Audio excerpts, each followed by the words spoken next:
This is the Amstel house, as you can see. It's been up here since 1730. George Washington, I believe, may have stayed here. This is old Newcastle, by the way. And this wall over here was erected in honor of George Washington, like, 1932. It was in honor of his birthday, which was like 200 years before that.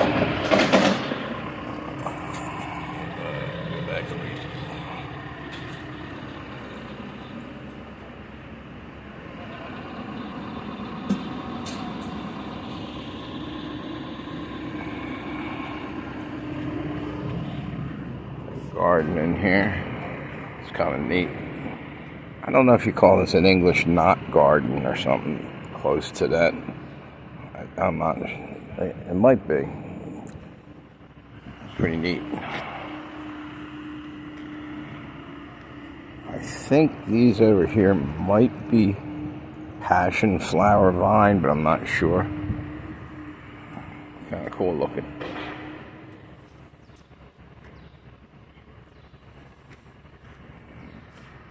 Okay, so anyway, one of the reasons I'm over here right now is this place is haunted, supposedly, and actually right down the street is David Finney Inn, and that's definitely supposed to be haunted too. There's a Underground Railroad tunnel where slaves, I guess, came up. And I think it ran right up into here somewhere. Over here. Somewhere it is. But the David Finney Inn is down the street. So that'd be a long tunnel. I don't know if it went to another house and connected house to house or something or what. I did a few videos down here. It's a really neat little town. A lot of interesting stories down here. It's a neat old bookshop. I've been in there. It's pretty cool. It's got old, couple 100-year-old books and stuff in there. Looks like it might be closed. No, it isn't. There's an open sign.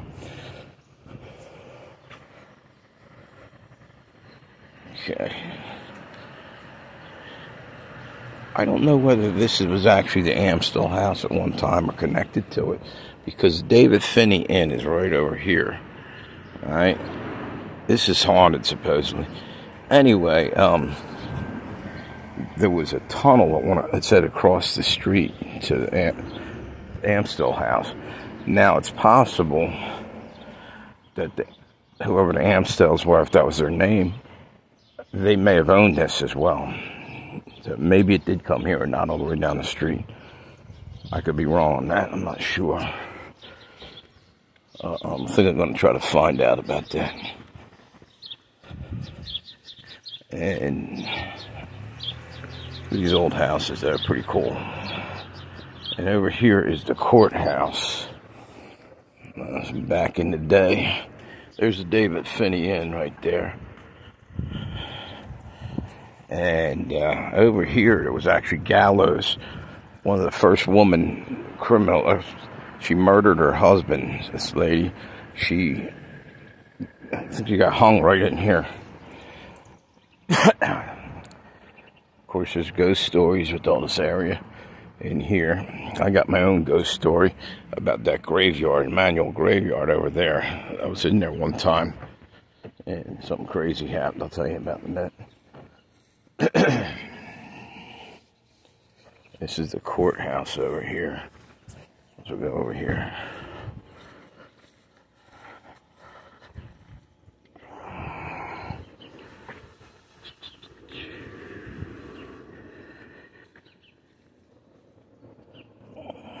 There's David Finney Inn.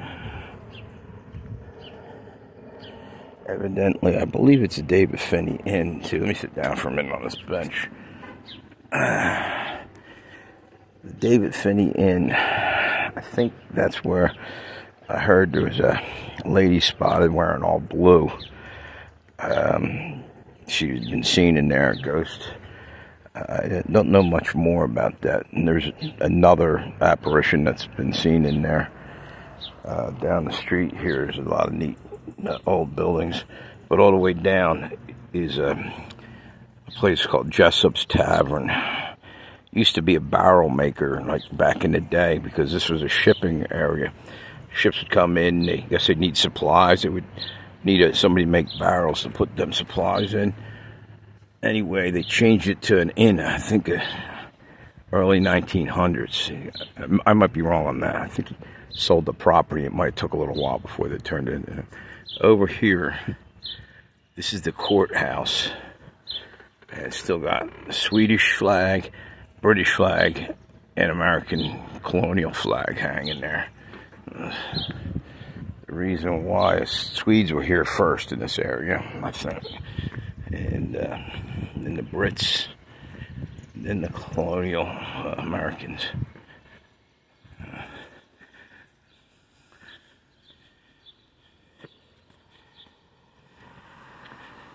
Newcastle Courthouse. Okay, down here.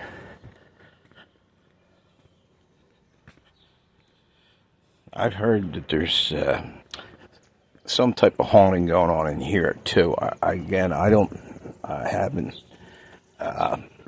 heard the whole thing. I just heard that something was going on in there. If you want to know more about this area, there's an author who's wrote a lot of stories about this area, about different things he gathered up, bits and pieces of information. I believe his name is Ed Okonowitz. I was calling him Okonowitz, but I think it's Okonowitz.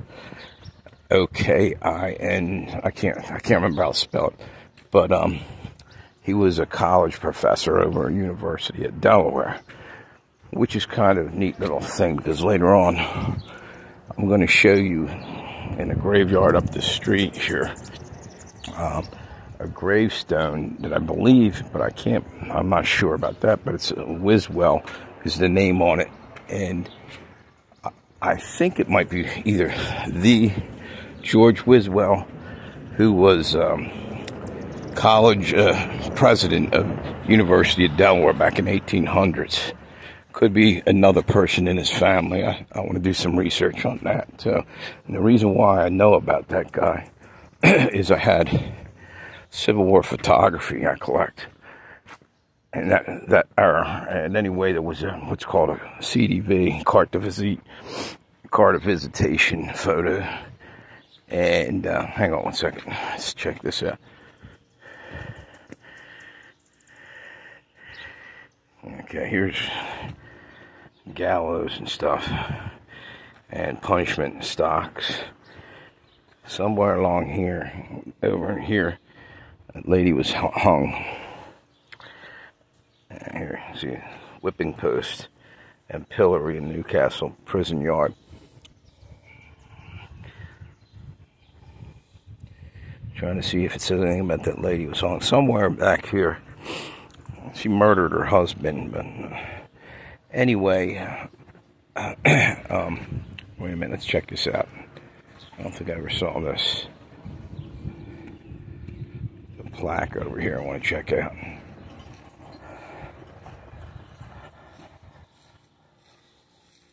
Samuel Sloan. Oh, that name was on that plaque. I'll go back and read about him.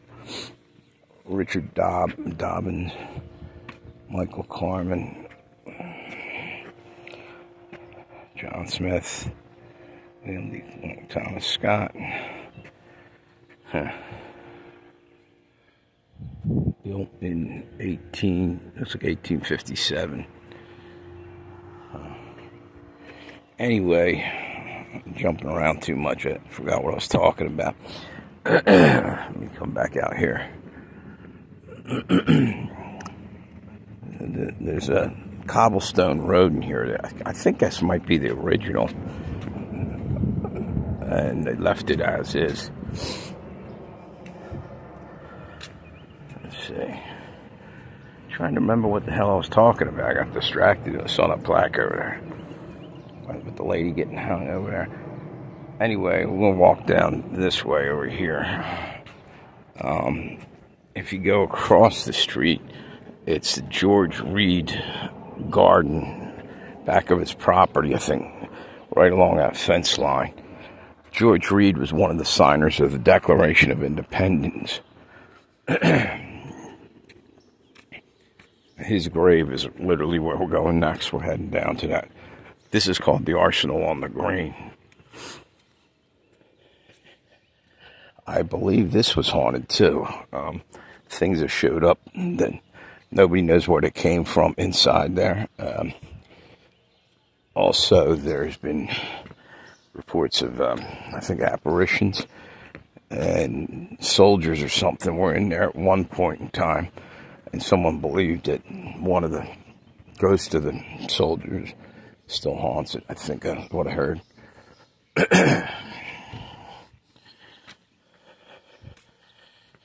This is a really neat little neighborhood.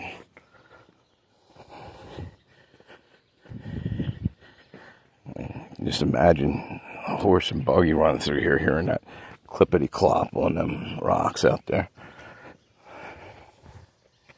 Now over here, this is Emmanuel Church. It's an old church here, the graveyard. And one of the things about this is there's a lot of Revolutionary War people in here at that era. Check this out, William Penn. By the way, William Penn landed in this area. He was the one they named Pennsylvania after, and that's a statue up there behind the courthouse. I'll show you that later. This is a weird little thing. When he landed here, he was given a gift, I think by Indians or someone in the area. He was going to build a fort here or something. Anyway, they gave him symbolic stuff. One thing was a key. Here it is right here. The key to the property. And I can't read that. It was some other thing. Oh, a twig, a tree twig. And something like a bucket of dirt or something crazy like that. And it's basically their way of saying, I guess, like a deed or something. I don't know exactly how to explain that, but some kind of weird, wouldn't say a ritual, ceremony or I can't think of the word. Anyway, let's go in here. In here, I've already done a video about this place. I was literally in my car sitting across the street about where that car was there before I went in here and did another video a year ago.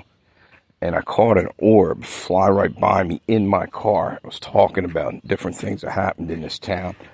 It was crazy. You just want to zooming by me real quick. Come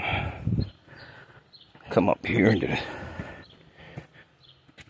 it's kind of humid out today. It's hard to breathe. Plus I got allergies. These stones are from like 1820s, way back in the day.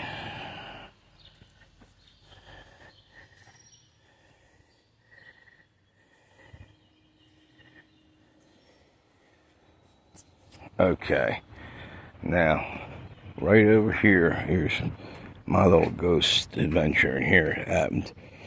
It was right here. By the way, this symbolism is, in my opinion, it may be Ra, the sun god symbol right here. Could have been a Mason. Could have been. It's funny, he's got Job and scriptures in there. But Masons are into the Bible, their version of it. I assume they're hopefully reading from the same Bible. I've heard differently, but I don't know. Okay, over this way. Oh, anyway, I walked right by it. Didn't even tell you about this. So we came through here one time, me and a friend of mine, and right right here, right on this ledge, was a harmonica. I picked it up and showed my friend, and he said, "You might want to put that down." So I put it down. He says, that strange things can happen. It could be cursed or something. And later on, I found out that voodoo practitioners down, I guess it's Louisiana, leave things like harmonicas to communicate with the dead. Well, anyway, literally, we walked out of here maybe a few minutes later, walking down the road where we came from by the Amstel House area and the Arsenal on the Green. Got to about right there, and a single toot came off of that harmonica over here. Scared the shit out of me because there was nobody around. It was really weird. There's a lot of really old things. Anyway, let me take you over to George Reed's grave. He's the signer of the Declaration of Independence and owner of the gardens over there, and his property was over there.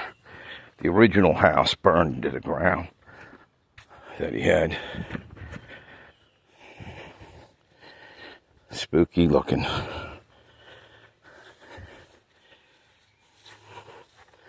Here it is. George Reed's gravestone.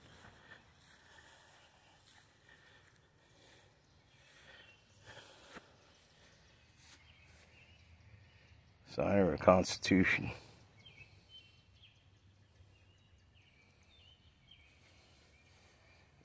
Looks like he died in 1732 or something. Yeah. No, I'm sorry. 17. Did I say 98? I can't even read that. Born in 1732. That can't be right. Oh, yeah, it could be. Yeah. That's right. Thought I read it wrong. There's people literally probably buried in these crypts. That's the back end of the church.